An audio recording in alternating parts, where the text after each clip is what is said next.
அனைத்து இந்திய அண்ணா திராவிட முன்னேற்ற கழகத்துடைய பொதுச் செயலாளரும் சட்டமன்ற எதிர்க்கட்சி தலைவரும் முன்னாள் முதலமைச்சருமான புரட்சித் தமிழர் எடப்பாடி கே பழனிசாமி அவர்கள் இன்றைக்கு சட்டப்பேரவையில் பேசுகிற பொழுது, அதாவது நேரலையை துண்டித்து இன்றைக்கும் ஸ்டாலினுடைய திமுக அரசு ஜனநாயக படுகொலை செய்திருக்கிறது. எதிர்க்கட்சி தலைவர் என்ற முறையிலும் மக்களுடைய பிரச்சனைகள் குறித்து பேசக்கூடிய பிரதான எதிர்க்கட்சியினுடைய தலைவராக இருக்கக்கூடிய எடப்பாடி கே பழனிசாமி அவர்கள் பேசுகிற போது ஒவ்வொரு நாளும் இந்த நேரலை என்பது துண்டிக்கப்படுகிறது. மக்களுடைய பிரச்சனைகளை எடுத்தாலே திமுகவிற்கு என்ன வந்துவிடும் என்று தெரியவில்லை. நேரலை மட்டும் துண்டிப்பதில் கண்ணும் கருத்துமாக இருக்கிறார்கள். இன்றைய சட்டமன்ற கூட்டத்தொடரில் அனைத்து இந்திய அண்ணா திராவிட முன்னேற்ற கழகத்துடைய பொதுச் செயலாளர், எதிர்க்கட்சி தலைவர், முன்னாள் முதலமைச்சர் புரட்சித் தமிழர் எடப்பாடி கே பழனிசாமி அவர்கள் கோவை, திருப்பூர் மாவட்டங்களில் சுமார் 1.5 லட்சம் கூலிக்கு நெசவு செய்யக்கூடிய விசைத்தறிகள் இயங்கி வருவதாக குறிப்பிட்டிருக்கிறார். இவர்கள் 2024ஆம் ஆண்டு முதல் கூலி உயர்வு கேட்டு போராடி வருகிறார்கள். குறிப்பாக இவர்கள் 2022ஆம் ஆண்டு முதல் நெசவு கூலி உயர்வு ஒப்பந்தத்திலிருந்து கூலி குறைக்கப்படுவதாகவும் தெரிவித்திருக்கிறார்கள்.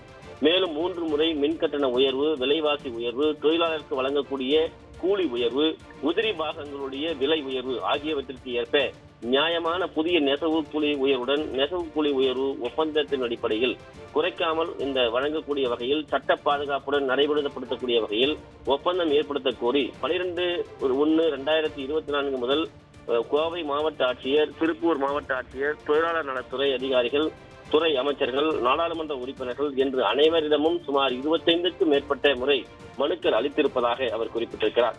ஆனால் இன்று வரை இவர்களுடைய கோரிக்கை தீர்வு கிடைக்கப்பெறவில்லை என்று வேதனையோடு பதிவு செய்திருக்கிறார். இவர்கள் கூலி உயர்வு கோரியதை வலியுறுத்தி 19/3/2025 முதல் இன்று வரை 17/4/2025 29 நாட்கள் தொடர்ந்து வேலை நிறுத்தம் செய்து வருகின்றார்கள்.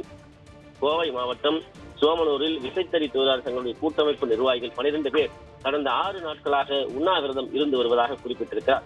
இவர்களுக்கு ஆதரவாக தினமும் சுமார் 2000க்கும் மேற்பட்ட விசைத்தறி உரிமையாளர்கள் தொடர்ந்து உண்ணாவிரதம் இருந்து வருவதாகவும், விசைத்தறி உரிமையாளருடைய கோரிக்கை ஆதரவு அளிக்கும் விதமாக சோமனூர், காரணம்பேட்டை, தெக்கலூர், அவிநாசி, கருமத்தம்பட்டி, அதே போன்று வாகராயம்பாளையம் ஆகிய இடங்களில் உள்ள வணிகர்கள் ஒரு நாள் கடையடைப்பு நடத்தி ஆதரவு தெரிவித்ததையும் அவர் சுட்டிக்காட்டியிருக்கிறார். இது தொடர்பாக பேசுகையில், இதுவரை எந்த விதமான உடன்பாடும் ஏற்பட்டதாக தெரியவில்லை. இதனால் லட்சக்கணக்கான தொழிலாளருடைய வாழ்வாதாரம் பாதிக்கப்பட்டிருக்கிறது.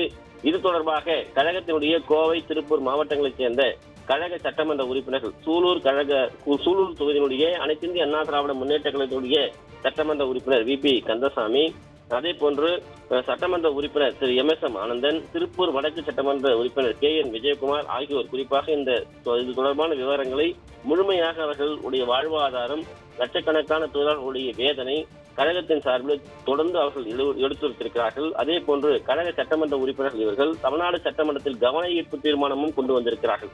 இந்த கூலி உயர்வு பிரச்சனையால் இந்த தொழிலை நம்பி இருக்கக்கூடிய லட்சக்கணக்கான தொழிலாளர்களுடைய வாழ்வாதாரமும், அதன் சார்பு தொழிலை நம்பி உள்ளவர்களுடைய வாழ்வாதாரமும் பாதிக்கப்பட்டிருக்கிறது. எனவே இந்த அரசு உடனடியாக கூலிக்கு நெசவு செய்யக்கூடிய விசைத்தறி உரிமையாளருடைய கட்டமைப்பு சங்கங்களுடைய கூட்டமைப்பு பேச்சுவார்த்தை நடத்தி உடனடியாக இந்த பிரச்சனைக்கு தீர்வு காணப்பட வேண்டும் என்று சட்டப்பேரவைத் தலைவர் வாயிலாக சம்பந்தப்பட்ட அமைச்சர்களை வலியுறுத்தி பேசியிருக்கிறார். அனைத்து இந்திய அண்ணா திராவிட முன்னேற்ற கழகத்துடைய பொதுச் செயலாளர், சட்டமன்ற எதிர்க்கட்சி தலைவர், முன்னாள் முதலமைச்சர் புரட்சித் தமிழர் எடப்பாடி கே பழனிசாமி அவர்கள். ஆனால் இந்த மக்களுடைய பிரச்சனையை, விசைத்தறி அந்த கூலி நெசவாளருடைய பிரச்சனை, விசைத்தறி உரிமையாளருடைய பிரச்சனை, இவற்றை குறித்து பேசுவதற்கு கூலி உயர்வு நியாயமான முறையில், அதாவது நியாயமான புதிய நெசவு கூலி உயர்வு கேட்கிற அவர்களுடைய கோரிக்கை குறித்து, போராட்டம் குறித்து, கடையடைப்பு குறித்து பேசுகிற போது நேரலையை துண்டித்து திமுக அரசு சட்டமன்றத்தில் ஜனநாயக படுகொலையை செய்திருக்கிறது என்பது குறிப்பிடத்தக்கது. சுரேஷ்.